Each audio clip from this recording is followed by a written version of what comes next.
For those of you that are not familiar with Glen Estate, you're probably wondering, what's all the fuss about? Well, for over 20 years that I've been living on this estate, as a local resident, and have enjoyed the wide open spaces and the variety of rare animal and plant species that occupy these green open spaces. In a world that continues to pollute, we believe preserving these open spaces is not only important, but essential. What we really need people to understand is that our estate was designed around the golfing fairways, and more importantly, it was marketed to buyers in that fashion. And that's an important distinction. Buyers at the time, including myself, were handed these impressive glossy brochures. I've got one right here, which clearly spelt out all the amenities and facilities that would be on offer to residents living on the estate.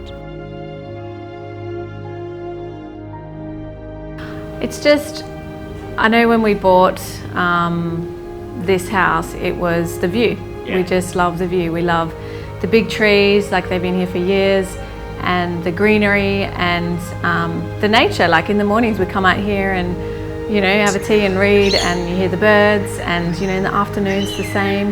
The kids love seeing the ducks, you know, go for walks on the golf course and get frogs in our pool, and so it's the nature. I'm concerned because we paid a premium to be in this house for the view, and I'm concerned that that will be taken away. I'm concerned that the developers won't stick to their word of what they've said, that there will be a lot of greenscape. I'm concerned that that we'll have someone else's back fence as our view, as our new view. I'm concerned for the wildlife. If they're starting to cut down a lot of trees, you know, where will they live? And obviously the value of our house will decrease. Well, going back, you know, in excess of 20 years now, when we decided that we wanted to buy, you know, a block of land and build, we considered several options in the area that we were staying at the time, and we knew about this place, but it, you know, was just out of our reach financially, and we put things on hold for about 3 months. And then when we said, no, we've got to do something before it's too late, we came back out here, and what actually sold us at the time, because we knew it was going to be a beautiful view, was the fact that we saw some advertising brochures promoting this area as going to be a resort, a country club, with swimming pools, tennis courts, gymnasiums, and we thought, geez, you know, where are you going to get that in any other suburb? And we thought at the time, you know, let's just do what we have to do, make the sacrifices, buy the land, and, you know, in the end it should come good, because it was also promoted as a sound investment in the future. And we thought, what a great lifestyle we could have here. Although after the years that went by, we saw that the resort wasn't going to happen, we still had the golf course. Yes. We both play golf. Yes.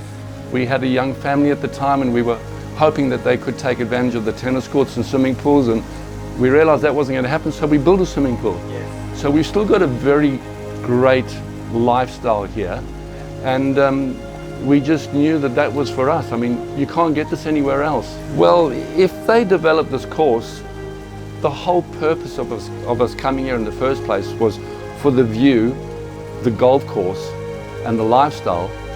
Just knocks all of those factors out. And apart from in addition to that, we've got the financial aspect. This was supposed to be a sound financial decision for our future income. We both retired last year, thinking that we were in a position that we could afford to do so, now that the kids have left home.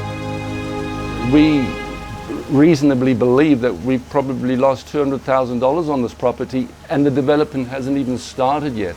Yeah, and the person that's going to benefit from this is the developer. So every single person in the estate, especially those that surround the golf course area here, are being taken advantage of. They've all been duped over the years into buying the properties here for the very reason that we did. We've lived here for 20 years. The thing I enjoy most is not only the beautiful open space. I love watching the sunrise in the morning across this beautiful lawn. Yes. I love the birds that come, the galahs, the parrots, the cockatoos. Wow. Not only landing on our fence and in our bird bath, but also hundreds on the golf course, and it's just absolutely beautiful. It's something I look forward to all the time. I just love it. Well, obviously I love the openness, but it is such a privilege to live next door to this wonderful public open space. And admittedly it's a golf course, but it's a golf course that gives the average person an opportunity to play golf. This is not some fancy multi-$1,000 private golf course. It's an open space, which, yes, it's a golf course, but it's used by the people of this area, and we're going to lose that and all that goes with it. But we've got to look at Wellard. There's over 800 boxes right next to each other. There's roads everywhere. The animals have all gone. And it's packed with cars. Now we're going to have, if we've got 800 homes here like they have at Wellard, we've got over 1,000 cars every morning at rush hour and at night, hitting the roads, which have just been sorted out to try and stop this problem because of the development on the Armadale Road. This is going to be gridlock. And also, all the tin roofs that they put on these homes are going to reflect the sound of one of Australia's busiest airports. Now, in other parts of the world, they've had to put sound insulation in because the sound of the aircraft engine, and especially the helicopter that deals with the fires, is reflected from the tin roofs as opposed to being absorbed by the vegetation. So here again, countries in other parts of the world, firms have had to pay to put compensation and insulation, sound insulation, in the roofs of all the houses. And this is something that should be seriously considered here, because you won't be able to live here with the noise and activity that goes on for most of the day. But this should remain as Jandakot public open space. Let the authorities use their brains and make it into something which everyone can enjoy, because there's less and less amenities and opportunities for people without paying lots of money. Time is running out, as the proposed settlement date is scheduled to take place in early April, and the development company that's purchasing the golf course has already informed residents of their redevelopment intentions.